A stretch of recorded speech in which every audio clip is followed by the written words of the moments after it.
Aquí de nuevo para retomar justo donde nos habíamos quedado antes del descanso. La pregunta fundamental es, ¿y cuántos estándares de prueba tenemos que tener en nuestros sistemas? Esta es la pregunta con la que nos quedamos y este es el punto donde vamos a retomar. Les decía que, hombre, quizás tan pocos como aquello de un estándar de prueba para el proceso penal, otro estándar de prueba para el proceso civil, pues no es adecuado. Que no es adecuado pensar que el criterio relevante para determinar los estándares de prueba sea necesariamente la jurisdicción. Quizás dentro de una misma jurisdicción hay tipos de casos demasiado distintos, hay consecuencias jurídicas demasiado distintas que ameritan riesgos de error, repartos del riesgo del error también distintos, que la importancia de lo que está en juego es demasiado distinta y por tanto amerita que tomemos en consideración grados de exigencia diversas para cada uno de ellos. Pero no solo eso, también además necesitamos estándares de prueba diversos para decisiones distintas. Es decir, claro, la idea de, bueno, ¿cuál es el estándar de prueba para el proceso penal? Más allá de todo duda razonable, ya, pero ¿y para la prisión preventiva? Ya, ¿y para la medida cautelar que no sea una prisión preventiva, una orden de alejamiento? Ya, ¿y para abrir juicio oral, para vincular a proceso? Se trata de decisiones, de todas ellas decisiones que tenemos que adoptar dentro del proceso penal, que obviamente no pueden ser gobernadas por el mismo estándar de prueba que la decisión final, por las razones que ya vimos en los días precedentes. Y lo mismo va a suceder en el proceso civil. Y lo mismo va a suceder en el procedimiento administrativo. La medida cautelar no se puede tomar con el mismo estándar de prueba que la decisión final. La decisión de abrir juicio o no abrir juicio no se puede adoptar con el mismo estándar de prueba con la decisión final. Y lo mismo va a suceder en el procedimiento laboral, en el procedimiento de familia, etcétera, etcétera. Y dentro de esos distintos procedimientos, evidentemente, va a haber cuestiones distintas. ¿O es lo mismo, por ejemplo, una medida cautelar de protección de un menor que quizás pueda estar siendo objeto de un cierto maltrato en el contexto familiar, que la decisión sobre un embargo, la anotación preventiva de embargo en una disputa sobre una deuda? Ambas pueden ser medidas cautelares, ambas pueden ser adoptadas dentro de un procedimiento civil, pero el riesgo de lo que está en juego, la importancia de lo que está en juego y la gravedad del error en el caso en que nos equivoquemos es manifiestamente distinta. Por tanto, necesitamos una pluralidad de estándares de prueba. Necesitamos contar con estándares de prueba distintos para cada fase del procedimiento, para cada decisión judicial que hay que tomar acerca de los hechos en un procedimiento judicial y para distintos tipos de casos, decisiones, estándares también distintos. ¿Cuántos son esos estándares de prueba? Pues la teoría no puede dar una respuesta a ello. No podemos decir, mire, pues estos van a ser 20, van a ser 3, o van a ser 18, van a ser 46. Simplemente eso sería una cosa bastante arbitraria, entre otras cosas, porque adoptar la decisión sobre el umbral de exigencia probatoria es una decisión político-moral y la teoría no puede responder acerca de cuáles son los casos en que podríamos agrupar en un mismo tipo de casos para regular de la misma manera. Y por tanto, si tenemos que tener 3 estándares de prueba para decisiones finales en el proceso penal, 6, 10 o 1. Esa es una decisión político-moral y por tanto tampoco la teoría puede responder a ella. Ahora bien, ni tan pocos, ni tantos, ni tampoco seguramente como solo uno para cada jurisdicción, porque la jurisdicción no parece ser un elemento tan relevante, o al menos el único elemento relevante a considerar, ni tan pocos porque dentro de una misma jurisdicción y hasta dentro de un mismo proceso necesitamos estándares de prueba para tipos de decisiones distintas que se adoptan desde el inicio del procedimiento hasta el final. Pero tampoco tantos porque si dispusiéramos de una cantidad muy grande de estándares de prueba, si reguláramos con una cantidad muy grande de estándares de prueba, se convertiría en ingestionable. Es decir, corremos el riesgo del colapso. Simplemente del colapso en la formación de la gente que tiene que utilizar esos estándares de prueba, del colapso en la formación del personal de los juzgados, del personal de los tribunales, del personal de los abogados y abogadas, del personal de los ministerios públicos, de las defensorías, etcétera, etcétera. Sería difícil seguramente si el número de estándares de prueba fuera desbordante. Por tanto, tenemos que encontrar un número que a su vez sea suficientemente amplio para dar cuenta de situaciones muy diversas que queremos regular de manera distinta y suficientemente no tan amplio como para que no sea ineficiente en su funcionamiento.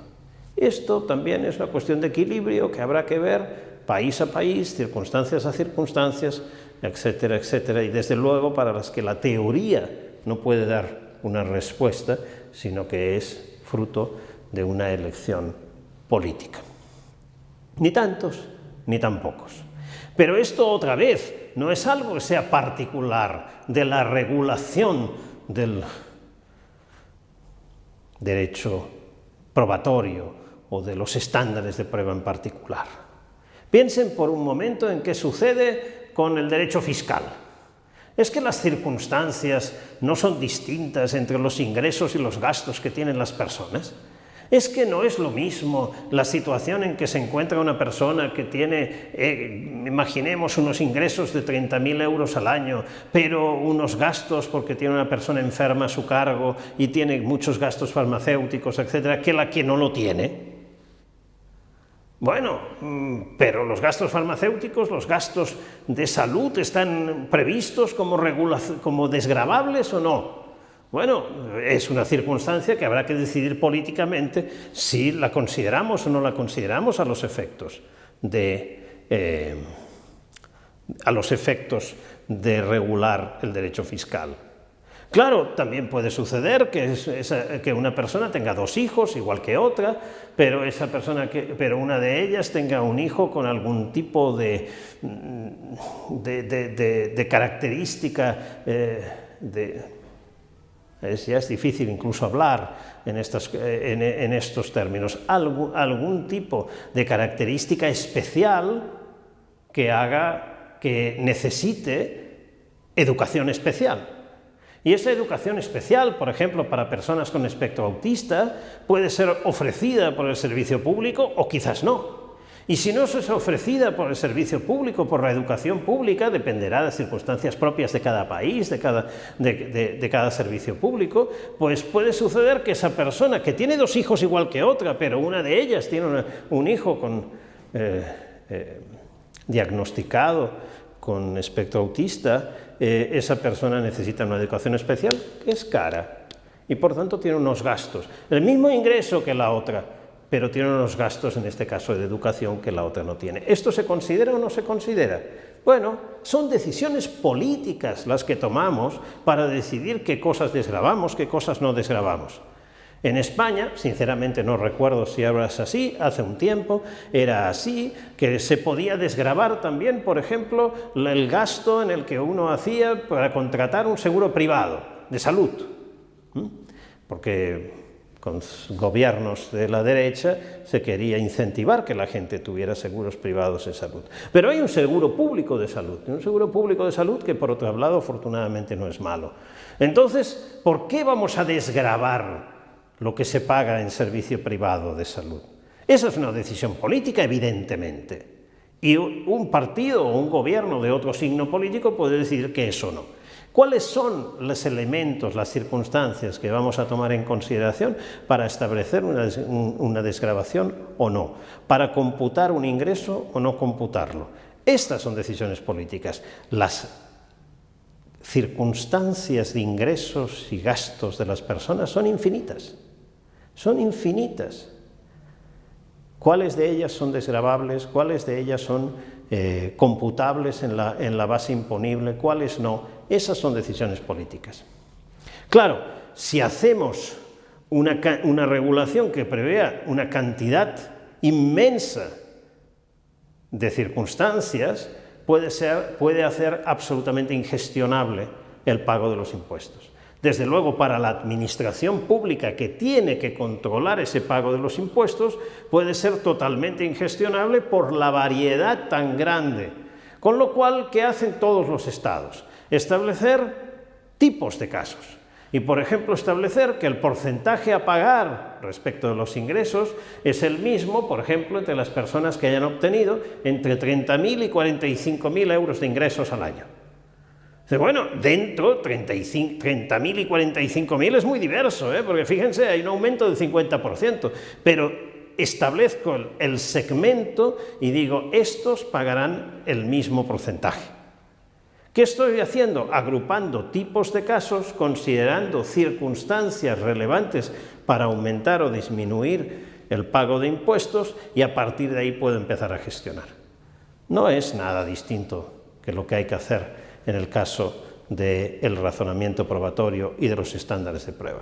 Hay que identificar las circunstancias relevantes que voy a tomar en consideración para determinar el estándar de prueba, hay que identificar las circunstancias relevantes del tipo de casos para establecer el segmento al que va a ser aplicable ese estándar de prueba y regularlo de una manera que no tenga tantas reglas distintas que se haga ingestionable. Para eso necesitaremos tomar decisiones valorativas, porque la decisión es político-moral, necesitaremos información sobre otras piezas del sistema jurídico. No es lo mismo, por ejemplo, que la decisión que estamos regulando sea recurrible o no sea recurrible, sea una decisión definitiva, donde, por tanto, la gravedad del riesgo del error, si se comete, es una gravedad propia de una decisión definitiva, porque esa ya no se puede corregir, o una decisión que admite un recurso, que por tanto se pueden controlar los errores. No es lo mismo que, por ejemplo, un daño pueda ser resarcible a que no sea resarcible. Podemos pensar, por ejemplo, un modelo en el cual, respecto de ciertos tipos de delitos, aun cuando no se haya podido probar el delito porque el estándar de prueba es más alto en el proceso penal, bueno, pero en todo caso cabe la responsabilidad civil. Y esa responsabilidad civil permite cuanto menos el resarcimiento de la persona y un cierto reconocimiento de la existencia del hecho, lo que es ya un reconocimiento para la víctima.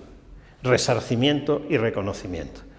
No es esta igual la situación que la situación en la que no tenemos esta doble vía y si hay una absolución penal no hay ninguna reparación ni reconocimiento para la víctima. Evidentemente, la gravedad de los errores de las absoluciones falsas y de los errores de las condenas falsas es distinta en esas circunstancias. Lo que quiere decir que tenemos que tomar en consideración otras piezas del sistema, otras piezas, otros elementos del engranaje del diseño sustantivo y procesal, pero también mucha información empírica.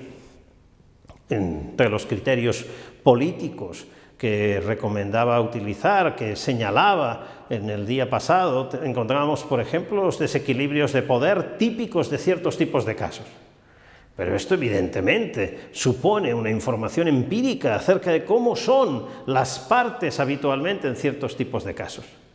Si tenemos grupos desaventajados, no es lo mismo, por ejemplo, para pensar en un grupo claramente desaventajado y no precisamente minoritario, sino hasta mayoritario en nuestras sociedades, como es el grupo de las mujeres. No es lo mismo la situación de discriminación de la mujer en unos países o en otros, o en unos momentos históricos que en otros. Esta información empírica puede ser también objeto de interés. No es lo mismo, por ejemplo, la prevalencia de delitos sexuales en unos países o en otros, la ocurrencia de esos delitos en unos países o en otros, o la situación de delincuencia que vivimos en unos países o en otros, o en unos momentos históricos o en otros. Toda esa es información empírica que podemos tomar en consideración y que es recomendable que tomemos en consideración a los efectos de regular de una manera o de otra, igual, por cierto, que cuando regulamos el derecho tributario.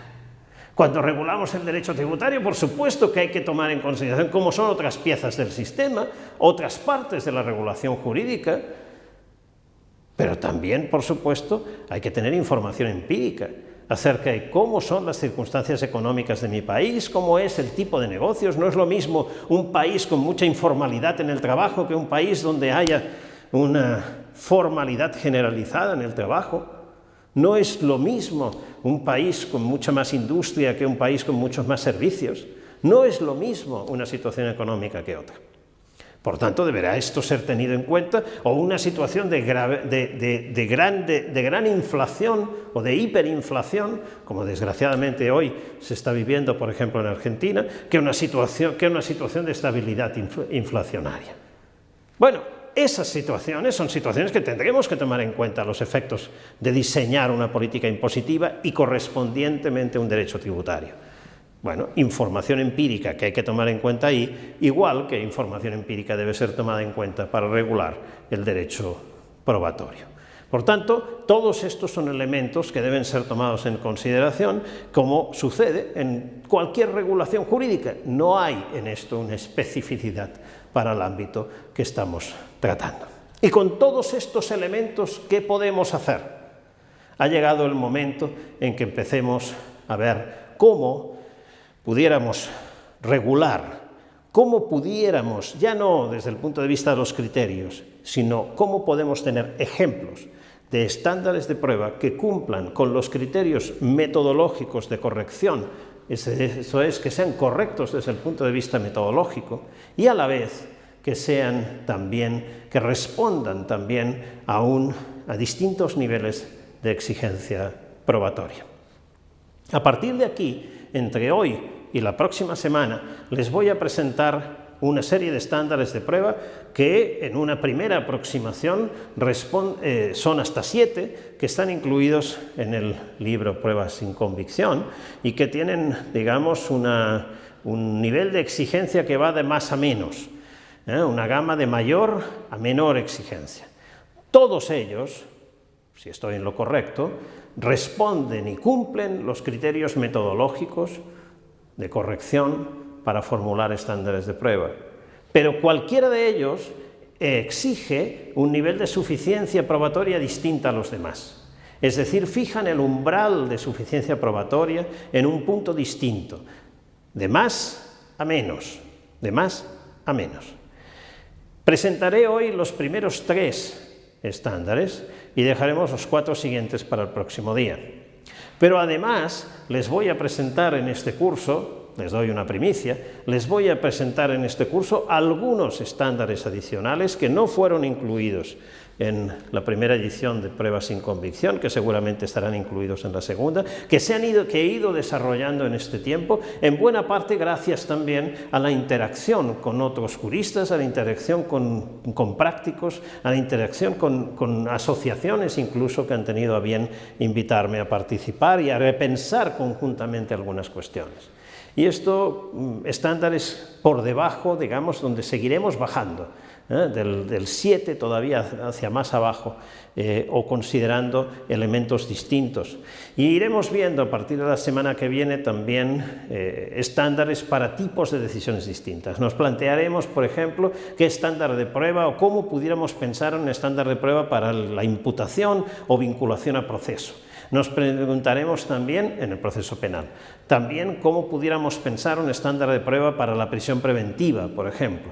O nos preguntaremos cómo pudiéramos pensar un estándar de prueba para una medida cautelar en un procedimiento civil. O nos preguntaremos también cómo podríamos pensar en un estándar de prueba en el procedimiento administrativo, etc. Así que a partir de la semana que viene empezaremos a jugar con tipos de decisiones distintas y ver cómo esta teoría que hemos ido desarrollando hasta aquí la podemos llevar a la práctica.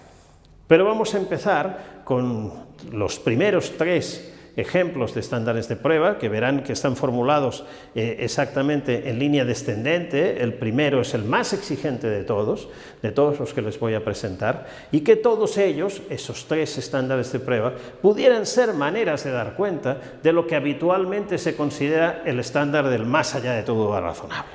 Es decir, ¿qué exige? ¿Cuáles son los criterios de razonabilidad de la duda? Fíjense, la Suprema Corte estadounidense se planteó la cuestión. al menos en 2 ocasiones se ha planteado la cuestión. Se planteó la cuestión acerca de cuáles son los criterios de razonabilidad de la duda. Bueno, tenemos el Beyond a Reasonable Doubt, ya lo dijimos en In Re Ship. Ese es el estándar de prueba que aplica para el proceso penal.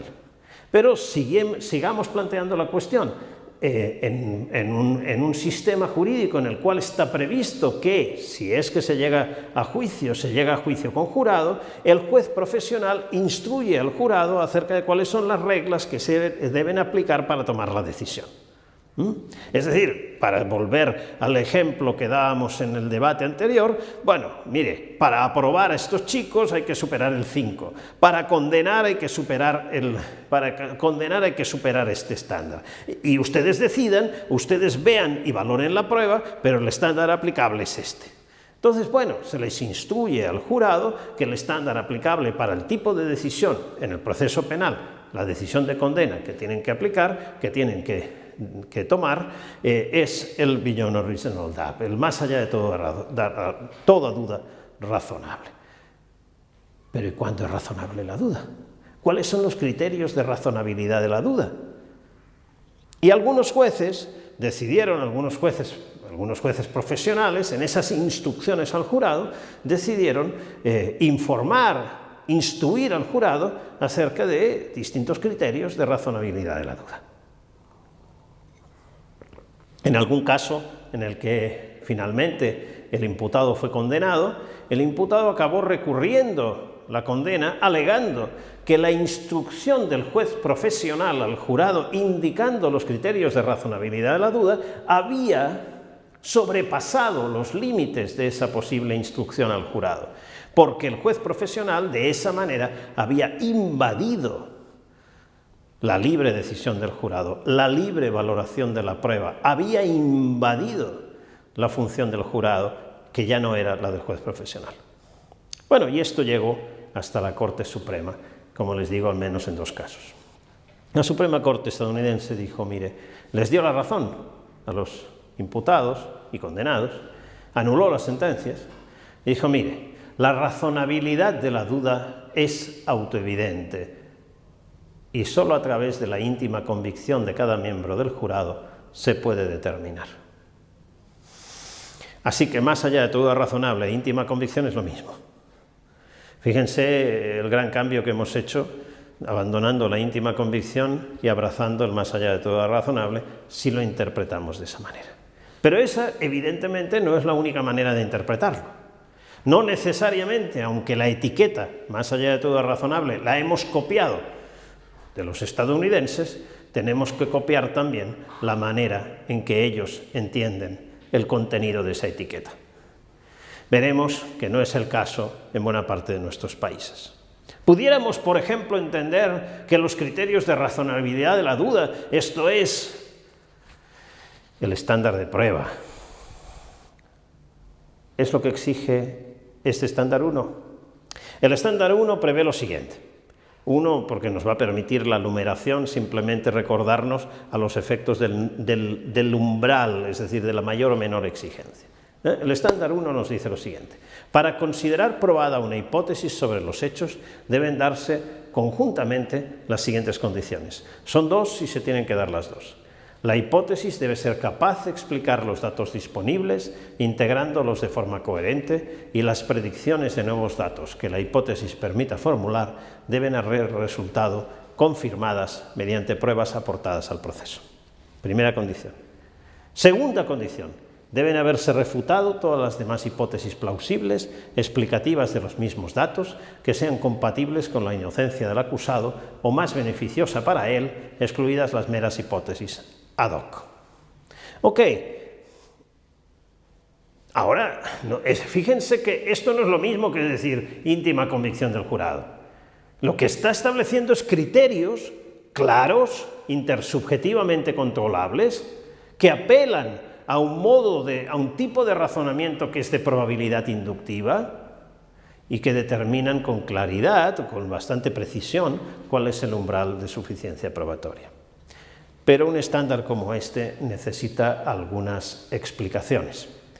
Se recuerden que nos decía autores como Piccinelli, Federico Piccinelli o Diego de Ibecchi nos recordaban un punto que era muy importante y que fue recogido en el criterio metodológico tercero que les expuse el primer día.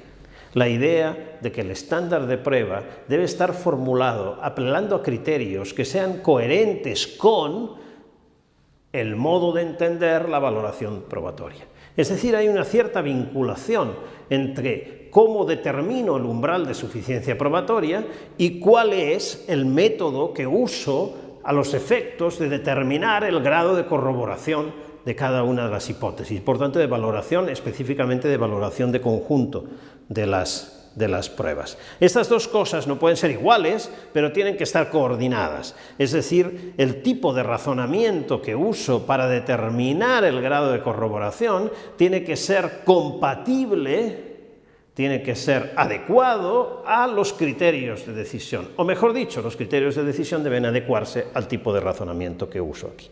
Si el tipo de razonamiento fuera un razonamiento estadístico, porque la hipótesis en cuestión, lo veremos otro día, la hipótesis en cuestión es una hipótesis estadística, lo que hay que probar es un hecho estadístico. Si el tipo de razonamiento es un razonamiento estadístico, entonces el estándar de prueba tendrá que usar criterios propios de la probabilidad estadística. Y si el tipo de razonamiento es un razonamiento de probabilidad inductiva, de probabilidad baconiana, entonces el estándar de prueba tendrá que usar criterios compatibles con ese tipo de probabilidad. Bueno, ¿cómo se corrobora una hipótesis? Solo les recuerdo lo que ya explicamos en otra de las sesiones. Una hipótesis la corroboramos mediante un razonamiento que tiene fundamentalmente estos dos pasos. Si la hipótesis es correcta, dados ciertos supuestos adicionales, esto es información general sobre el mundo, que puede ser información científica, que pueden ser máximas de la experiencia, etc. Y dados ciertos datos que conocemos del caso, entonces puedo hacer una predicción o una hipótesis subsidiaria. Esa predicción la puedo contrastar, y el contrastar y el cumplimiento de la predicción aporta corroboración a la hipótesis, mientras que en cambio el no cumplimiento de la predicción pone en cuestión la hipótesis. Bueno, ¿esto qué quiere decir? Veíamos ejemplos al respecto. Veíamos, por ejemplo, que, bueno, pues yo puedo saber que el lugar en el que se inicia un incendio tiene unas ciertas características que es distinta a las características que tiene el espacio quemado por un incendio que ya se originó en otro lugar y que simplemente se va desplazando. Bueno, esto usan los bomberos para poder determinar cuál es el punto de inicio del incendio. Y a partir de ahí también poder saber si el incendio fue provocado o no fue provocado, intencional o no intencional, si fue un accidente, cuál es la causa concretamente que lo desencadenó, etc. Con todo eso puedo llegar a acreditar la hipótesis del accidente, acreditar la hipótesis del incendio intencionado. Si es un incendio intencionado, después puedo tener otras hipótesis adicionales para atribuir la acción de causar el incendio a una determinada persona. Bueno, todo esto me permite hacer ese tipo de razonamiento. La hipótesis, más los hechos, más cierta información científica acerca de cómo es el espacio quemado en el lugar concretamente donde se inició un incendio y cómo es el espacio quemado en el lugar donde el incendio se va desplazando y se va moviendo.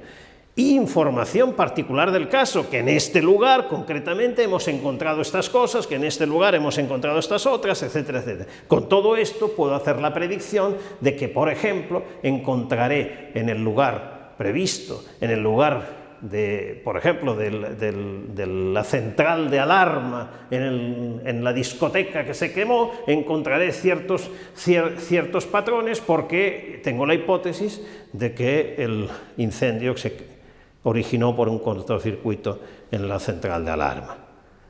Bueno, pues hay que ir a la central de alarma y comprobar si las circunstancias son así o no son así, si la predicción se cumple o no se cumple.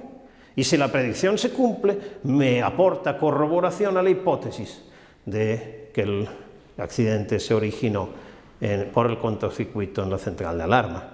Y si no se cumple, entonces algo falló, o en la información particular del caso, condiciones iniciales, o en los supuestos adicionales, o en la hipótesis mismas, que esto es, que no sea verdad que el incendio se originó allí.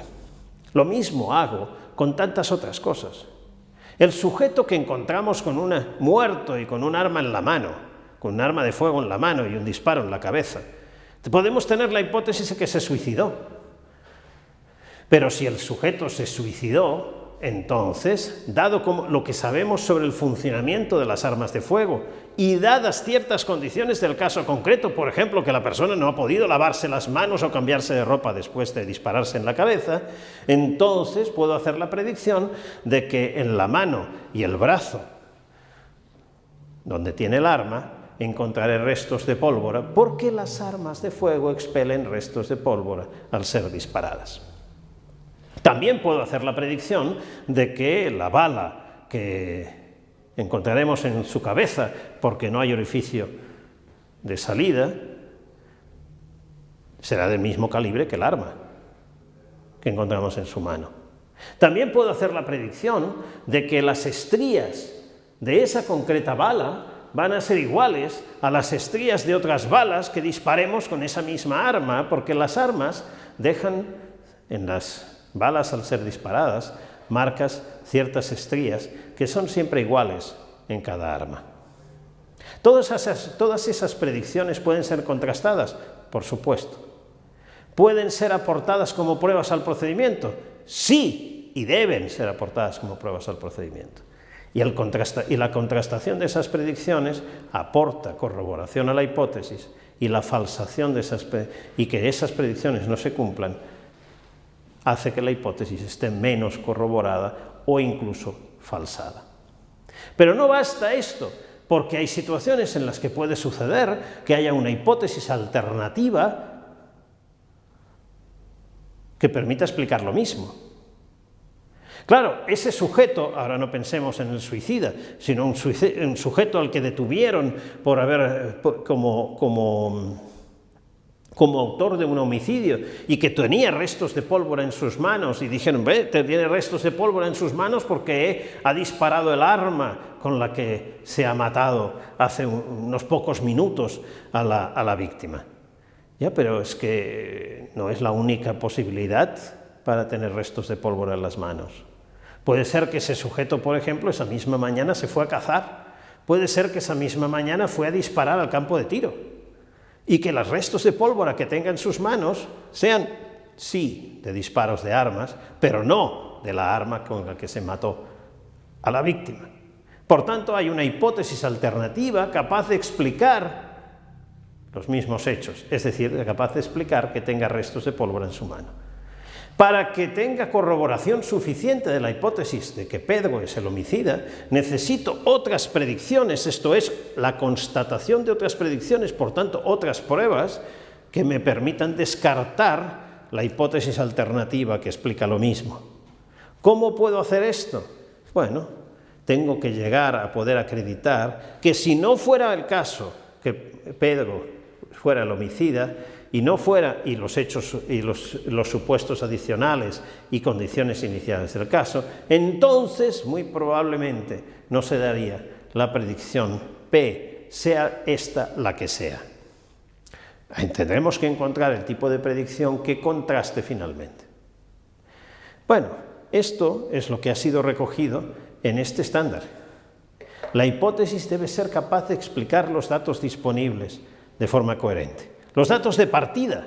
Bueno, caramba, aquí encontramos a un sujeto muerto, aquí encontramos una ventana rota, la ventana está rota hacia adentro o hacia afuera, aquí encontramos estas huellas, aquí encontramos estas cosas. Estos son los datos de partida que hemos recogido en la escena del crimen. La hipótesis debe ser capaz de explicar los datos de partida. porque si no es capaz de explicar esto y de explicarlo de forma coherente, es una hipótesis falsa, porque todas las hipótesis incoherentes son falsas. Al revés no vale. Una hipótesis coherente no necesariamente es verdadera. Muchas novelas son muy coherentes y no cuentan historias verdaderas.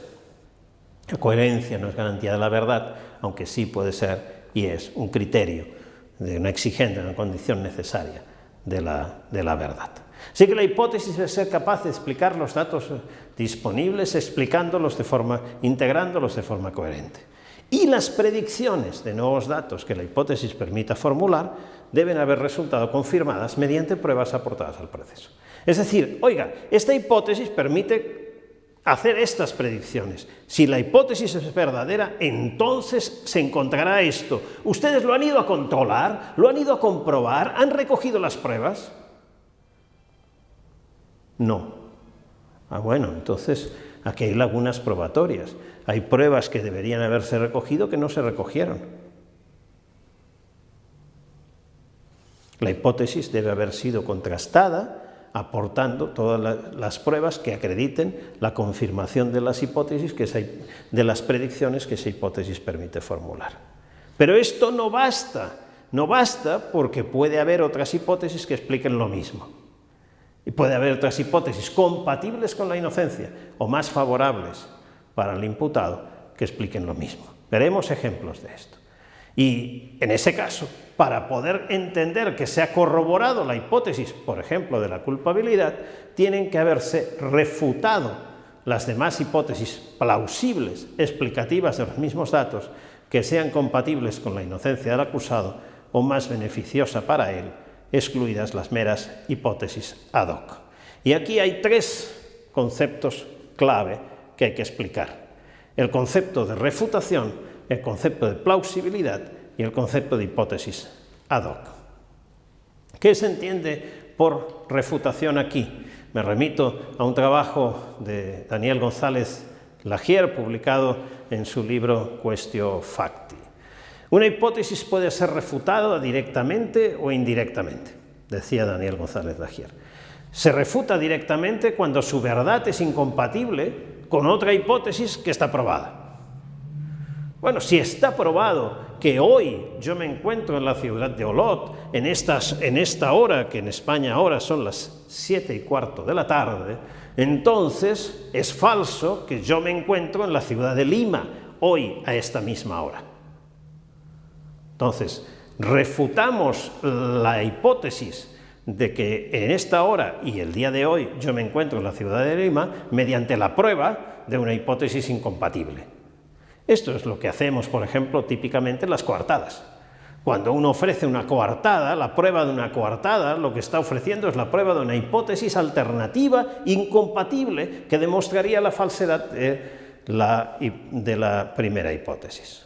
Bueno, esta es una de las maneras de refutar una hipótesis. Así lo hacemos cuando refutamos directamente una hipótesis. Indirectamente, en cambio, refutamos una hipótesis cuando ésta implica una afirmación, es decir, una predicción, que se demuestra falsa. Bien, volvamos a nuestro ejemplo del suicida. Si la persona se ha suicidado, la persona que hemos encontrado en el baño de su casa tirada en el suelo con un arma en el fuego, con un arma en la mano, un arma de fuego en la mano y un disparo en la cabeza, si esa persona se ha suicidado, dado lo que sabemos sobre el funcionamiento de las armas de fuego y dadas las circunstancias en que se ha producido el caso, entonces podemos hacer la predicción de que encontraremos restos de pólvora en sus manos, en la mano que porta el arma y en el brazo de ese lateral del cuerpo. Por supuesto, también puedo hacer la predicción, lo decía antes, de que la bala será del mismo calibre que el arma. Por supuesto, también puedo hacer la predicción de que las estrías de esa bala se corresponderán con el arma en cuestión. Ahora, ¿qué sucede si cuando le hago la autopsia a esta persona, le abrimos la cabeza, sacamos la bala que tiene en la cabeza y resulta de un calibre distinto del arma que tenía en la mano? Bueno, hay varias posibilidades. O bien esta persona se disparó con un arma que escondió después y cambió por otra para agarrar otra distinta, de un calibre distinto, pero ¿esto es posible que lo haga un suicida? Después de dispararse a la cabeza, ¿podría hacer esto? No, esto no puede, no, estamos muy seguros que esto no se puede hacer.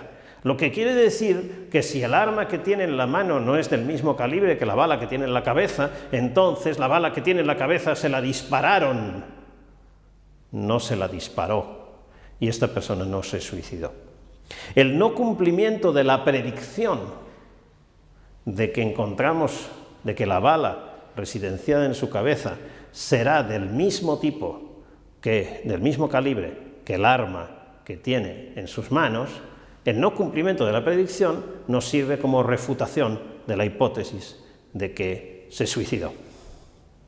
Fíjense cómo podemos refutar mediante la prueba de una hipótesis incompatible o refutamos mediante la falsación, esto es, mediante la demostración de que una hipótesis, de que una predicción que esa hipótesis permitía formular no se ha comprobado, mejor dicho, no se ha producido. Y esto me permite volver a la cuestión sobre las lagunas probatorias. Fíjense lo que sucede cuando tengo predicciones que una hipótesis permite formular que no se han contrastado, o habiéndose contrastado nos han aportado como pruebas al proceso. Lo que sucede es que no sabemos cuál es el resultado de esas contrastaciones. No sabemos si la contrastación de esa predicción me va a aportar corroboración a la hipótesis o al revés, me la hubiese falsado, me la hubiese refutado. Lo que quiere decir que si tengo pruebas faltantes porque hay predicciones que la hipótesis permite formular que no se han comprobado, entonces tengo un grado de corroboración inferior porque esa hipótesis no ha sido todo lo testada que debería haber sido y todas las pruebas que deberíamos haber tenido en el proceso no las tenemos. Entonces, para poder considerar probada la hipótesis de la culpabilidad, tengo que haber refutado todas las demás hipótesis plausibles explicativas de los mismos datos que sean compatibles con la inocencia del acusado, más beneficiosa para él, excluidas las meras hipótesis ad hoc. Esto es mucho pedir, todas las hipótesis alternativas. Mire, si hay alguna hipótesis que haría que esta persona fuera inocente, entonces no ha probado la culpabilidad. Ya, pero es que esta hipótesis no la planteó la defensa. Bueno, oiga, ¿quién ha dicho que la hipótesis tenga que ser formulada por la defensa? Si exigimos que se hayan refutado todas, quiere decir que estamos exigiendo de la persona juzgadora que se plantee cuáles son, a partir de las pruebas, todas las hipótesis plausibles que pudieran ser compatibles con la inocencia y compruebe si esas hipótesis, a la luz de las pruebas presentadas, han sido refutadas o no. Si alguna sobrevive que no ha sido refutada, todavía no habría estado, no estaría probada la culpabilidad, si es que ese es el estándar que estimamos aplicable para el más allá de toda duda razonable, esto es, para el proceso penal en decisión final para la hipótesis de la culpabilidad. Bueno, pero todas las plausibles, no las demás. Y algunos dicen, y plausible aquí es introducir un elemento subjetivo. Bueno, depende de cómo se entienda plausible, depende. La forma en que yo lo presento, llamaremos una hipótesis será plausible si es compatible con nuestro conocimiento del mundo. Es decir, si es compatible con lo que sabemos acerca de cómo es el mundo. Y esto descarta muy pocas hipótesis. Supongamos que un sujeto ha sido detenido en la puerta de un comercio de una joyería, y ese sujeto que saltó la alarma de la joyería, etcétera, llega a la policía inmediatamente, este sujeto lo vieron correr y lo detuvieron, y en sus bolsillos portaba algunas de las joyas que fueron robadas de la joyería. Bueno, lo imputan por ser el autor del robo. Y como hipótesis defensiva, el señor nos dice, o su abogado o abogada nos dice, mire, ¿sabe qué? Lo que pasó es que yo andaba paseando a mi perro caniche para por la calle, me abdujeron unos marcianos, me tuvieron un par de horas en su nave espacial y después cuando me soltaron, pues me soltaron aquí con estas joyas en el bolsillo. Oiga, yo no soy el ladrón, pero es que me abdujeron los marcianos. Hay que hacer un esfuerzo, déjenme dar un ejemplo estúpido, pero hay que hacer un esfuerzo probatorio para refutar una hipótesis como esta. Evidentemente no, porque esta hipótesis no es compatible con lo que sabemos sobre el mundo. Esta hipótesis no es posible. Por tanto, es una hipótesis que no es necesario considerar. Pero todas las hipótesis plausibles, es decir, compatibles con nuestro conocimiento del mundo, de cómo es el mundo, de cómo se producen las cosas en el mundo, todas las hipótesis plausibles, que sean explicativas de los mismos datos de partida con los que partió la hipótesis de la culpabilidad y compatibles con la inocencia más beneficiosa para él, deben haber sido refutadas. Eso sí, excluidas las meras hipótesis ad hoc. ¿Y qué quiere decir que una hipótesis es ad hoc? Bueno, en el ámbito de la filosofía de la ciencia esto también es algo muy discutido y por tanto nos puede abrir también ahí un ámbito de discusión, pero yo creo que en lo básico las cuestiones pueden ser bastante simples. Llamamos hipótesis ad hoc a aquella hipótesis que se formula precisamente para dar coherencia a una historia, pero que a la vez no es contrastable ni refutable. Piensen, por ejemplo, en la siguiente situación. A un sujeto lo encontramos un testigo dice que es el homicida en un caso de homicidio en el que acaban de matar a alguien con 2 puñaladas en el corazón. Y ha habido unos testigos, los testigos indican a Juan. Claro, pero Juan nos puede decir que es que estos testigos le tienen manía, que es un complot contra él, que en realidad le quieren cargar un muerto, nunca mejor dicho, que él no ha producido. Claro, pero es que resulta que cuando después se realiza un análisis sobre el cuchillo que Juan tenía clavado en el corazón, encontramos las huellas de este señor. Y este señor dice, claro, otra vez, es que me quieren cargar el muerto, al cuchillo le han puesto mis huellas. Esto técnicamente es posible. Claro, entonces... Y resulta además que en la casa del imputado encontramos ropa manchada con sangre de la víctima. Dice, bueno, pero es que me la habrán puesto en casa. Insisto en el complot.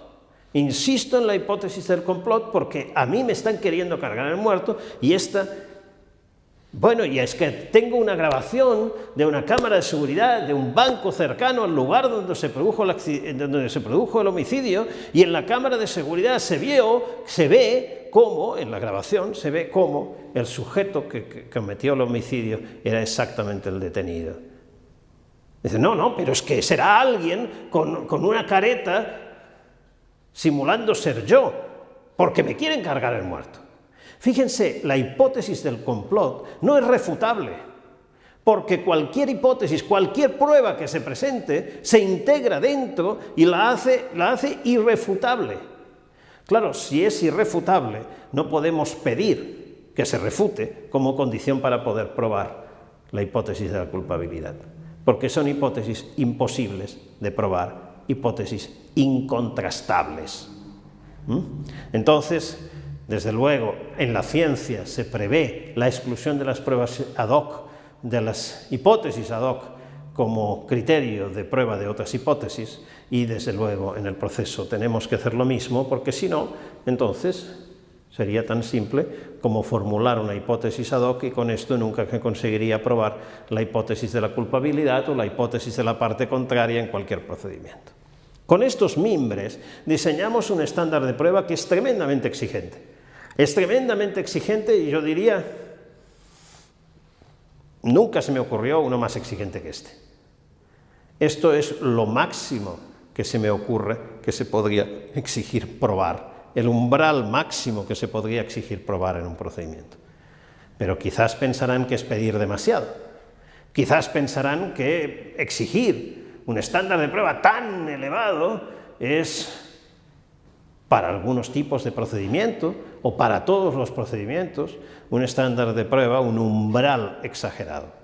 Desde luego, con un umbral tan alto, voy a tener un altísimo riesgo de absoluciones falsas, es decir, de absoluciones de culpables, y un muy pequeño riesgo de condenas de inocentes. El reparto del riesgo del error entre las partes habrá quedado manifiestamente desequilibrado. Pero quizás esto es lo que busco, porque quiero asegurarme, dado la importancia de lo que está en juego, si me equivoco condenando a alguien, quiero asegurarme que no condene o disminuir el mayor riesgo posible de condenas de personas inocentes, aún al precio de subir mucho el riesgo de absolución de personas culpables, que sí cometieron el delito del que están siendo imputados. Bueno, ¿y qué sucede si esto no me parece para todos los casos, o para algunos casos no me parece adecuado, porque pienso que quizás habría que pedir algo menos? Bueno, aquí tienen un segundo estándar, que es desde luego inferior al anterior, exige menos que el anterior. La primera cláusula es la misma, no cambia nada, lo que cambia es la segunda. Como se requieren las dos, cambiando la segunda y abajo el estándar de prueba. Para considerar probada una hipótesis sobre los hechos deben darse conjuntamente las siguientes condiciones. Primera, igual que la anterior, la hipótesis debe ser capaz de explicar los datos disponibles, integrándolos de forma coherente, y las predicciones de nuevos datos que la hipótesis permita formular deben haber resultado confirmadas mediante pruebas aportadas al proceso. Segunda, debe haberse refutado la hipótesis alternativa formulada por la defensa, siempre que sea plausible, explicativa de los mismos datos y compatible con la inocencia del acusado o más beneficiosa para él, excluidas las meras hipótesis ad hoc. Fíjense, donde antes estábamos pidiendo que se hubiesen refutado todas las hipótesis alternativas plausibles, bla, bla, bla, ahora solo estamos exigiendo la refutación de la hipótesis alternativa formulada por la defensa, lo que evidentemente es mucho menos que lo anterior. Con lo cual, este estándar requiere mucho menos para permitir alcanzar el umbral de suficiencia probatoria. Pero claro, también puede suceder que esto, para todos o algunos casos, les parezca demasiado. Y si a esto, y para quien le parezca demasiado, le ofrezco todavía una tercera alternativa. Mantenemos todavía la primera cláusula exactamente igual que estaba hasta ahora, pero volvemos a modificar la segunda. Ahora debe haberse refutado la hipótesis alternativa formulada por la defensa, siempre que sea plausible, explicativa de los mismos datos y compatible con la inocencia del acusado, más beneficiosa para él, excluidas las meras hipótesis ad hoc, siempre que se haya aportado alguna prueba que le otorgue algún grado de confirmación. Esto es, no basta para requerir su refutación que la defensa haya alegado una hipótesis alternativa más favorable para el acusado o que implique su inocencia. Tendrá que además haberse aportado al proceso alguna prueba en favor de esa hipótesis alternativa. Es decir, no basta una alegación de una hipótesis alternativa, sino que esa hipótesis alternativa debe contar con alguna prueba a su favor. ¿Quiere decir que está probada? No es necesaria probar la hipótesis alternativa, porque si no ya estaría probada la inocencia y por tanto refutada la culpabilidad. Pero sí exigiríamos no una mera alegación de una hipótesis, no una mera negación de una hipótesis compatible con la inocencia, sino una hipótesis que contara con un cierto grado de probabilidad a su favor y que entonces supondría la necesidad de que esa hipótesis fuera refutada para considerar que la hipótesis de la culpabilidad está probada. Dejémoslo hasta aquí. Veamos estos tres estándares de prueba, tres modos de entender lo que nos requiere, por ejemplo, el estándar de prueba para la condena en el proceso penal. Y vamos a ver qué pasa en la realidad. Estos tres estándares de prueba, como les decía, pueden ser entendidos como formas de dar cuenta de lo que requiere el más allá de todo lo razonable. Y así ha sido entendido por muchos tribunales. Resulta que hay otros países, no solo Estados Unidos, que se han planteado la cuestión, que los tribunales se han planteado la cuestión de qué exige el más allá de todo lo razonable. ¿Cuáles son los criterios de razonabilidad de la duda? La jurisprudencia portuguesa, por ejemplo, tanto a nivel de Corte Suprema como a nivel de tribunales de apelación, ha planteado sistemáticamente y desde hace bastantes años esta cuestión. Y en general se contesta apelando precisamente al estándar de prueba número 1 que aquí tienen ejemplificado, que les he presentado en esta sesión. Ese estándar de prueba, el número 1, con unas pequeñas variaciones, quizás algunas imperfecciones que he intentado corregir más recientemente, fue presentado en la parte final de mi libro La valoración racional de la prueba, libro del año 2007. Posteriormente a ese libro, 2007, fue incorporado por varios países en sus decisiones jurisprudenciales. Aquí tienen un ejemplo de este acordado Tribunal de Relação de Porto. Es un tribunal de apelación. Acordado sería la sentencia de ese tribunal del año 2015. Los ejemplos en Portugal en este sentido son muchísimos porque es sistemática la aplicación, donde ellos se han planteado cuál es el estándar que debería ser aplicado.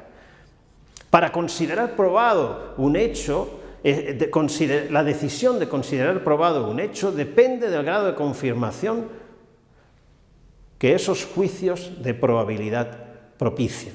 Esta exigencia de confirmación impone la definición de un estándar de prueba de naturaleza objetiva que sea controlable por terceros y respete las valoraciones de la sociedad en cuanto al riesgo del error judicial, es decir, y que también satisfazca el principio del indubio pro reo. Podemos, para el efecto, aceptar el criterio definido por Ferrer Beltrán, según el cual, comillas, para que se considere probada una hipótesis de culpabilidad deben encontrarse cumplidas simultáneamente dos condiciones. La hipótesis debe ser capaz de explicar los datos disponibles, integrándolos de forma coherente, bla, bla, bla. Estándar 1. La jurisprudencia portuguesa a la pregunta de los criterios de razonabilidad que exige el estándar más allá de todo razonable para la condena, responde estándar 1 de los que les he presentado. También ha sido utilizado el estándar 1, por ejemplo, por el Tribunal Superior de Justiça en Brasil. En la sentencia en agravo en recurso especial número 1.936.393, una sentencia de 2021, se dice lo siguiente: a pesar de las críticas que le han sido dirigidas, creo que el estándar propuesto por Ferrer Beltrán nos ofrece un excelente punto de partida. Y reproduce el estándar, en este caso, en la formulación que fue incluida en prueba sin convicción y con la cita correspondiente a esa prueba sin convicción. Por tanto, a la cuestión acerca de qué exige el estándar de prueba para el proceso penal, estándar 1. Brasil y Portugal. Parece apuntarse a lo mismo también en alguna jurisprudencia colombiana. Fíjense en la parte marcada en amarillo. Por la dinámica propia del sistema regulado en la Ley 906/2004, las hipótesis que potencialmente pueden generar duda razonable pueden ser propuestas por la defensa. Ok, pero sin embargo, no puede descartarse, como en el caso en que se juzga, dicha hipótesis esté implícita en la acusación y o sea detectada por el juez durante el juicio oral, así las partes no hagan expresa alusión a ella.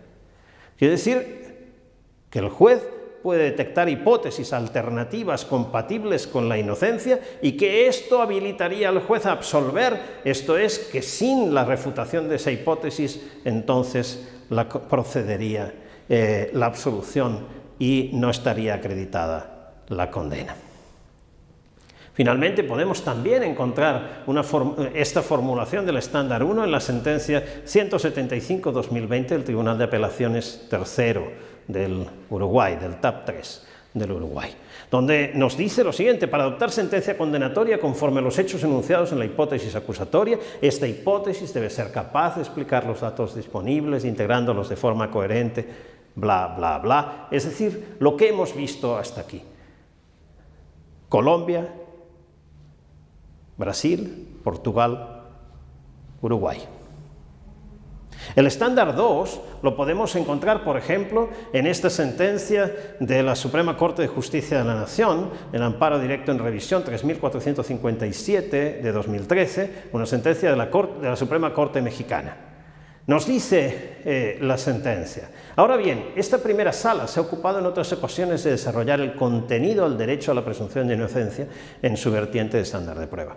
De tal manera que para poder considerar que hay prueba de cargo suficiente para enervar la presunción de inocencia, el juez debe cerciorarse de que las pruebas de cargo desvirtúen la hipótesis de inocencia efectivamente alegada por la defensa en el juicio. Y al mismo tiempo, en el caso de que existan, debe descartarse que las pruebas de descargo contra indicios den lugar a una duda razonable sobre la hipótesis de culpabilidad sustentada por la parte acusadora. Fíjense que aquí lo que está exigiendo la Suprema Corte de Justicia de la Nación en México es la refutación de la hipótesis efectivamente alegada por la defensa, no cualquier otra. Por tanto, evidentemente, parece la Suprema Corte de Justicia de la Nación Mexicana está entendiendo el estándar de prueba penal para la condena, esto es, está entendiendo, dotando contenido al más allá de todo razonable, de un contenido de una exigencia inferior que las que hemos visto en precedencia. También la tercera sala penal superior nacional liquidadora de la Corte Superior Nacional de Justicia Especializada en Perú recoge exactamente en los términos planteados en pruebas sin convicción este estándar 2 para la condena. Y en cambio encontraremos el estándar 3 en otras decisiones. Aquí tienen una sentencia importante de la Suprema Corte de Justicia, en este caso del Perú, una sentencia de 2021 para un caso, un recurso de casación presentado en 2019. El recurso de casación número 1897 de 2019. Bueno, en esa sentencia se establece el estándar de prueba que excluye la duda y fija un alto nivel de acreditación de la culpabilidad desde el material probatorio disponible, al punto, como sostiene Ferrer, de permitir descartar la hipótesis defensiva y consolidar con exclusión de aquella la hipótesis acusatoria. La hipótesis que se considere probada debe ser capaz de explicar los datos disponibles, integrándolos de forma coherente, y debe haberse refutado la hipótesis alternativa formulada por la defensa contraria, si es plausible, explicativa de los mismos datos y compatible con la inocencia del acusado más beneficiosa para él, siempre que se haya aportado alguna prueba que le otorgue algún grado de confirmación. Estándar 3, para dar cuenta del más allá de todo razonable. El requerimiento del estándar 3 parece también, en otras sentencias, ser asumido por la Suprema Corte de Justicia en Colombia. Fíjense en este caso en el que se exige que la jurisprudencia, dice la Corte, la jurisprudencia ha establecido que existe duda razonable cuando la defensa presenta una hipótesis alternativa que, si bien es cierto no debe ser demostrada en el mismo nivel de la acusación, sí debe encontrar un respaldo razonable en las pruebas.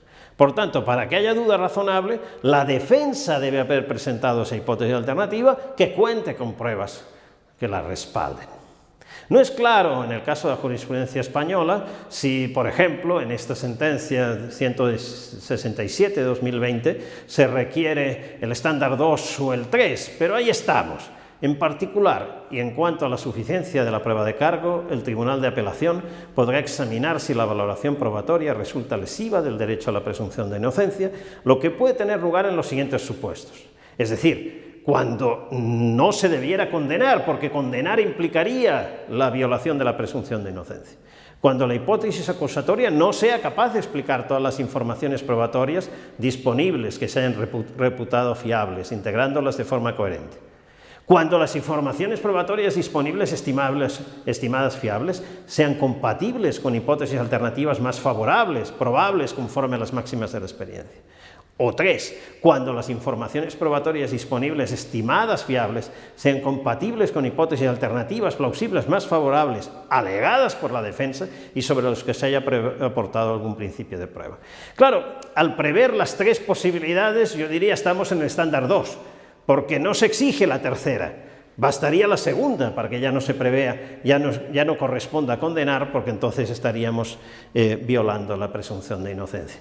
Pero, bueno, no es muy claro, pero ahí andan entre 2 y 3.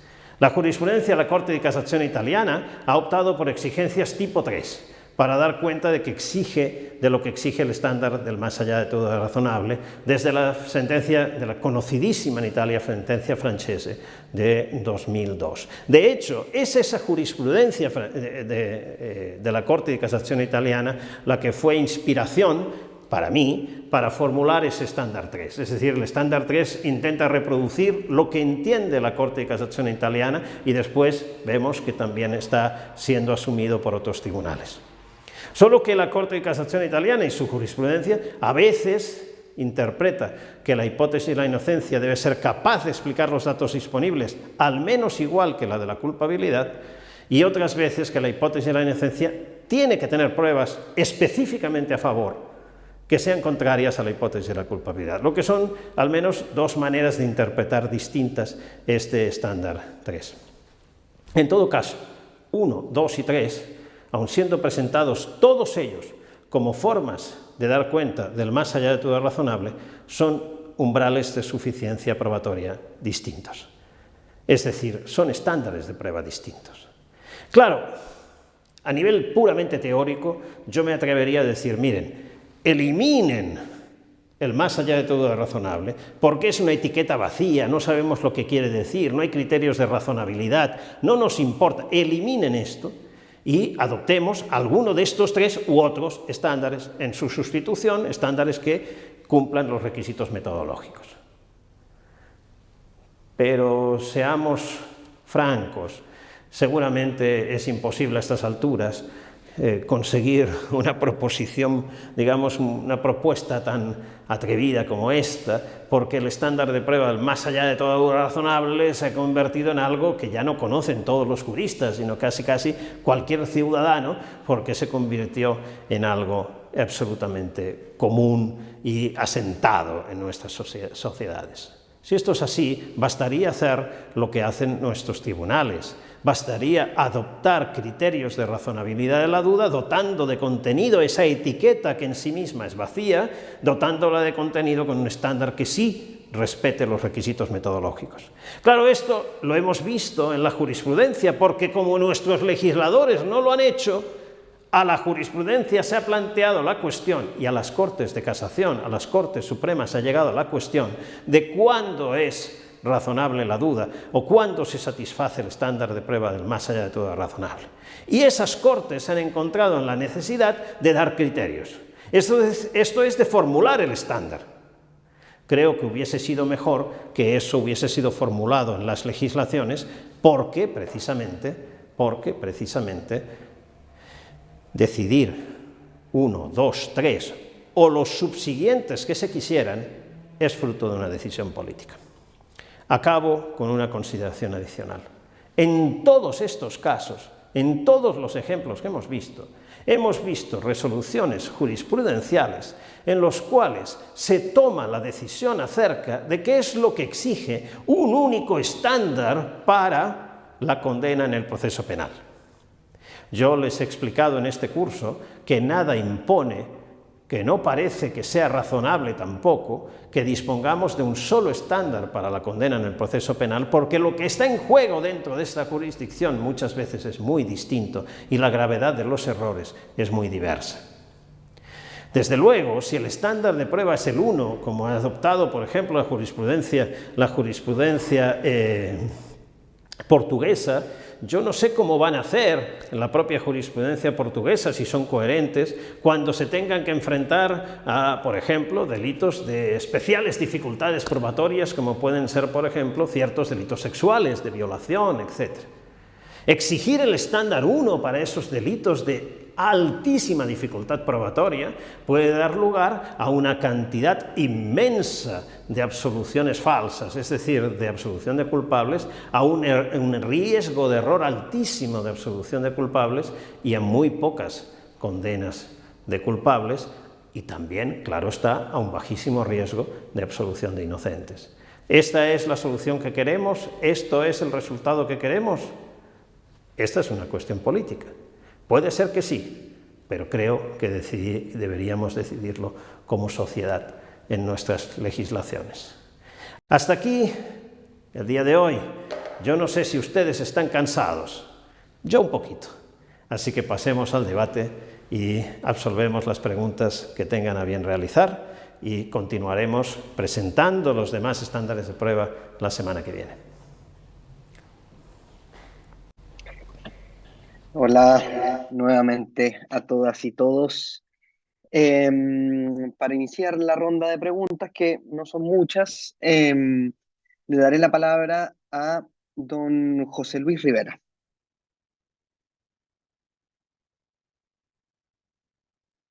Sí, buenas tardes aquí, buenas noches, profesor. Interesante toda la disertación, los temas. Me surgieron dos, y bueno, a propósito de los ejemplos que ha puesto últimamente, tres preguntas puntuales. La primera, para comenzar con lo último, gira en torno justamente de del primer estándar, ¿no? Que es, entiendo, es el más elevado, conforme lo ha planteado.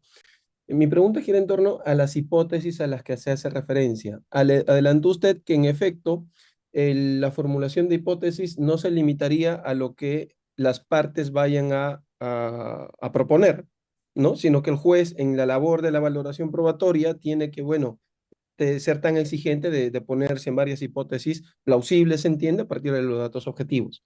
Mi pregunta es si este razonamiento de las hipótesis alternativas que el juez tenga que plantearse, tiene que ser recogida también en su resolución, en la motivación. Y si no lo hace, esto puede ser consecuencia de que la decisión vaya a ser nula, ¿no? Esa es una primera pregunta. La otra pregunta gira en torno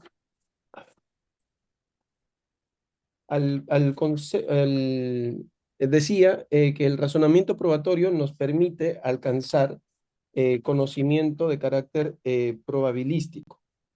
Entonces, mi duda es, en efecto, si es que a partir del razonamiento probatorio alcanzamos conocimiento de carácter probabilístico, ¿cómo se puede llegar desde ese paso, digamos, al siguiente, en el cual los jueces están obligados en su decisión judicial a realizar afirmaciones categóricas? No dicen está probado tal afirmación en grado de probabilidad X, sino está probado o no está probado, ¿no? Y yendo un poquito más allá, cuando el juez realiza el juicio de culpabilidad o inocencia, nuevamente el juez tiene que decir si es culpable o inocente, ¿no? Entonces ya las afirmaciones que hace el juez como funcionario del Estado no se realizan en grado de probabilidad. Entonces, ¿cómo se llega, digamos, del paso 1 al paso 2? Y tres, con relación, me pareció muy interesante el tema de cómo se concatena el concepto de estándares de prueba, me corregirá, profesor, que no puede pues, ser apreciado al margen de las cuestiones políticas, al margen de las cuestiones, entiendo, logísticas también, bueno, de la realidad de cada estado, cada sociedad. En su propuesta, usted identifica diversos grados de estándares de prueba que la ley debe sancionar. En el caso peruano, tenemos, digamos, el modelo de justicia occidental, pero también tenemos la justicia comunal. Tenemos hasta 55 comunidades reconocidas oficialmente. Cada cual tiene su propio modo de administrar justicia. Pero entre una y otra, ¿no? La realidad, digamos, de determinados distritos judiciales es, por no decir precaria, pero sí es muy sencilla, ¿no? Entonces, nuevamente, en atención al ejemplo que ponía con relación al tema de los delitos contra la libertad sexual, ¿no? Evidentemente, concebir un estándar demasiado alto puede ser, digamos, un escenario, puede llevar a un escenario, entendí, en el cual la impunidad vaya a quedar, pues, totalmente libre, ¿no? O viceversa. Eh, pero si esto es así y si tomamos en cuenta que la realidad de un país dentro de un país también es diversa, ¿no? ¿Cómo se podría compatibilizar a través de la ley, ¿no? Digamos, las diversas realidades dentro de un mismo país, ¿no? Y esto por no hablar de la misma justicia comunal que tiene también sus propios criterios. Este, yo intuitivamente entendía que el margen de discrecionalidad que se le pueda conceder a los jueces, con las críticas evidentemente que hay ya en el modo de su operativización, permite que el juez, digamos, en atención a la realidad de cada localidad, pueda también dosificar, ¿no? Pero si hablo de que el estándar de prueba va a estar recogido en la ley, ¿cuál puede ser ese margen de discrecionalidad que finalmente le vaya a tocar, digamos, reconocerle al operador, al juez, en atención a la realidad de la localidad específica en donde le toque, bueno, administrar justicia, ¿no? No es lo mismo un juez de Lima, entiendo quizás también de Madrid o de las metrópolis, a un juez de un poblado o un juez especializado en lo penal, pero sí, pues que está en lugares remotos, en donde, bueno, la realidad es que la logística, la infraestructura, ¿no? A nivel digamos, de acopio de prueba, a nivel pericial, ¿no? Es muy distinta a las capitales, ¿no? Entonces, esas son mis preguntas y gracias, profesor. Bueno, muchísimas gracias. Voy a empezar por el final porque la última pregunta no la anoté y si anoté las otras dos y si no le respondo a esta primera, a esta última, después me voy a olvidar. Veamos, sobre justicia comunal. Yo entiendo que lo que en Perú se llama justicia comunal es lo que en otros lugares estaríamos hablando de justicia propia de comunidades indígenas o algo así. ¿Es así? Sí. Ok. Bueno, yo sinceramente prefiero no pronunciarme sobre lo que desconozco y sobre justicia indígena no conozco absolutamente nada. Desde un punto de vista teórico, la cuestión se mantiene. También en la justicia indígena vamos a necesitar estándares de prueba, porque si la necesidad es una necesidad que se fundamenta teóricamente para poder tener un debido proceso también en justicia indígena va a exigir estándares de prueba. Ahora, usted señala otra cuestión y es las desigualdades que desde el punto de vista material puede haber dentro incluso de un mismo país. Usted me dice, bueno, claro, no es lo mismo unas circunstancias que se tengan que investigar en Lima que unas circunstancias que se tengan que investigar en un lugar quizás rural, muy poco dotado de recursos materiales, con una policía muy precaria, con una fiscalía muy precaria y hasta quizás con una administración de justicia muy precaria. Pues sí. Y estas son cuestiones empíricas, de esas cuestiones empíricas que yo creo que también tenemos que tomar en consideración. Hoy no se toman en consideración, porque se dice más allá de todo razonable para todos, en todo lugar, etc. Porque como es una etiqueta que no se sabe lo que exige, entonces en realidad, caso a caso, ya se podrá hacer lo que se quiera.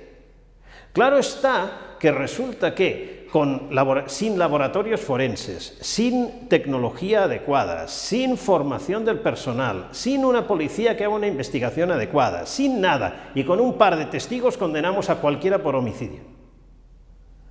Y más allá de todo razonable. Hombre, es que si tomáramos en serio lo que exige el más allá de todo razonable, si lo que hemos visto en el PowerPoint, la sentencia de la Suprema Corte peruana, que de 2021 recoge estándar 3, si tomamos en serio ese estándar 3, muchísimos casos de condena no están justificados. Dicen, bueno, es que no hay manera de satisfacer un estándar de prueba tal con la situación que tenemos. Bueno, quizás lo que pasa es que no solo hay que cambiar las leyes, hay que tomar en serio que mejorar nuestras administraciones de justicia empieza por mejorar la policía, por mejorar los laboratorios forenses, por dotar de personal, por formar a la gente, por poner recursos, etcétera, etcétera. Y si no se ponen o no se pueden poner, entonces no pidamos lo imposible. Porque claro, si resulta que no hay manera de poner esto, hablemos en plata y no engañemos a la población y no le digamos que estamos exigiendo un umbral así, pero luego condenamos con uno así. Porque estamos haciendo trampas a la población. Entonces, como la decisión es una decisión política, en mi opinión, acerca de lo que vamos a exigir, cuál es el estándar exigible para unos casos y otros, adoptémoslo como sociedad, pero después no nos engañemos. No adoptemos un estándar que después no vamos a aplicar porque la realidad de las cosas es una realidad muy pobre, estamos mal. Bueno, pues si hemos adoptado este porque queremos que ese sea el estándar para condenar, entonces tenemos que dotar de infraestructura, de recursos humanos, etcétera, etcétera, a todas nuestras administraciones para hacerlo viable. No solo al Poder Judicial, también a la Fiscalía, también a la Defensoría, también a la Policía, también a los laboratorios forenses, etcétera, etcétera, etcétera. ¿Cómo pasamos de la probabilidad a lo categórico? Una pregunta realmente excelente. Porque claro, el razonamiento probatorio es probabilístico, me permite decir que el grado de corroboración es tal, pero en cambio al final de todo necesito decir que está probado que Pedro mató a Juan. Lo que quiere decir, para aplicar la norma que dice a quien mate a otro, si alguien mata a otro debe ser sancionado una pena tal, tengo que incorporar la premisa Juan ha matado a Pedro. ¿Y cómo estoy justificado en incorporar la premisa Juan ha matado a Pedro? Cuando esté probado que Juan ha matado a Pedro. Pero está probado que Juan ha matado a Pedro todavía es una afirmación categórica. ¿Cuándo la puedo realizar? Cuando el grado de probabilidad de que Juan haya matado a Pedro, es decir, el grado de corroboración de la hipótesis de que Juan ha matado a Pedro, sea suficiente a la luz del estándar de prueba. El estándar de prueba es justo la pieza que me permite pasar de lo probabilístico a lo categórico. Es la pieza que me dice cuando la probabilidad es esta, cuando se alcanza al menos este umbral, entonces entenderemos que hay prueba suficiente. Quiere decir, entenderemos que está probado. Y si está probado, entonces el juez está autorizado a incorporar la afirmación Juan ha matado a Pedro. Es el estándar de prueba el que me traduce lo gradual en categórico, porque me determina un umbral a partir del cual estoy justificado en afirmar categóricamente la prueba de una proposición. Y respecto de la primera pregunta, claro, sí, evidentemente. Fíjense que yo les decía en la primera parte del curso de hoy, les decía, bueno, la motivación exige, 1, que se justifique la valoración individual de las pruebas. 2, que se justifique el grado de corroboración alcanzado por las distintas hipótesis. Y 3, que se justifique la suficiencia probatoria. ¿Y cómo justifico la suficiencia probatoria? A partir del estándar de prueba que sea aplicable, tengo que justificar que se cumplen los requisitos de ese estándar. Entonces, si el estándar me dice que deben haberse refutado todas las demás hipótesis plausibles, compatibles con la inocencia del acusado, entonces tengo que dar cuenta de que no quedan hipótesis, a partir de la prueba, no queda ninguna hipótesis plausible que sea explicativa de los mismos datos que permita inferir la inocencia o una consecuencia más beneficiosa para el acusado. Y si quedara alguna, eso es lo que me justifica en absolver. Por lo tanto, eso debe ser incorporado a la motivación, evidentemente. La motivación va a tener un contenido distinto en función de cuál sea el estándar de prueba que se requiera. La semana que viene veremos estándares que están en la órbita de la preponderancia de la prueba. Estándares que nos dicen, por ejemplo, que lo que se exige es que una hipótesis sea más probable que otra, pero no que la que tiene menos probabilidad haya sido refutada. Claro, entonces, si el estándar de prueba fuera de ese tipo, eso supondría que el juzgador tendrá que justificar en su sentencia que esa hipótesis que considera aprobada es una hipótesis más probable que la otra, pero no tendrá que justificar la refutación. Y en cambio, si estamos en estándares de prueba como los que hemos visto hoy, el juzgador tendrá que justificar la refutación. Entonces, ¿qué es lo que tiene que justificar, motivar? Pues lo que le pide el estándar. Y esto tiene que ver con la primera de las funciones de los estándares de prueba. Veíamos también en los requisitos metodológicos, recordando una idea también de Marina Gascón, que los estándares de prueba aportan los criterios de justificación de la suficiencia probatoria que tienen que hacer los jueces. Y por tanto el estándar de prueba determina, en esta tercera parte, cuál es el contenido de la motivación. Muchas gracias.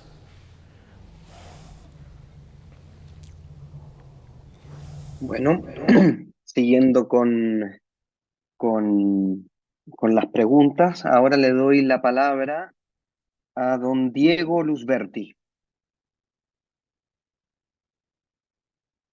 que veo que...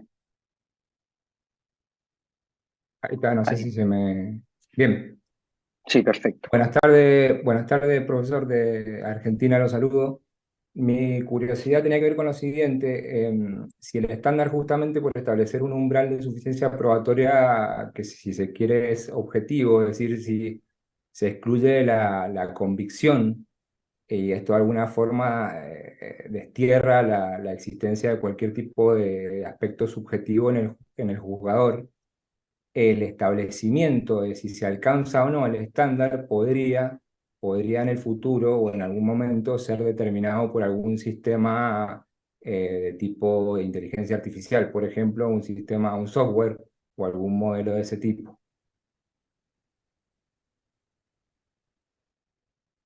La verdad es que no sabría contestarle.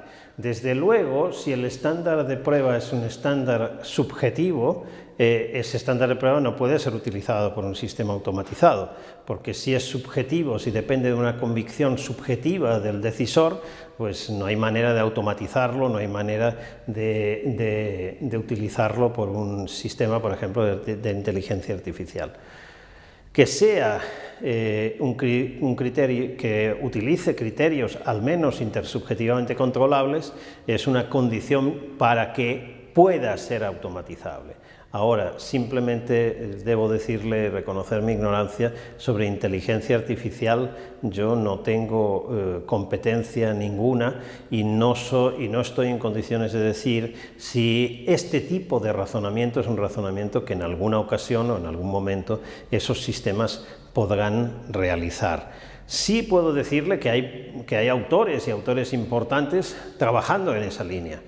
Y quizás para casos simples, para supuestos simples, se pueda llegar a alcanzar. Hay bibliografías sobre la utilización de la inteligencia artificial en el razonamiento probatorio y nosotros estamos organizando un workshop para dentro de un año intentando reunir a algunos de estos autores y autoras que están trabajando en esta línea. Pero reunirlos para aprender de ellos. Yo ahora mismo no me sentiría en condiciones de poderle dar una respuesta. Quedaría todavía una cuestión adicional y es, supuesto que un sistema de inteligencia artificial pudiera realizar este tipo de razonamiento, si es conveniente que dejemos a un sistema de inteligencia artificial que lo haga. Es decir, una cosa es que se pueda hacer con esos sistemas y otra cosa es que queramos. Y ahí, por ejemplo, hay una directiva ya sobre el uso de la inteligencia artificial, no solo en el proceso judicial, sino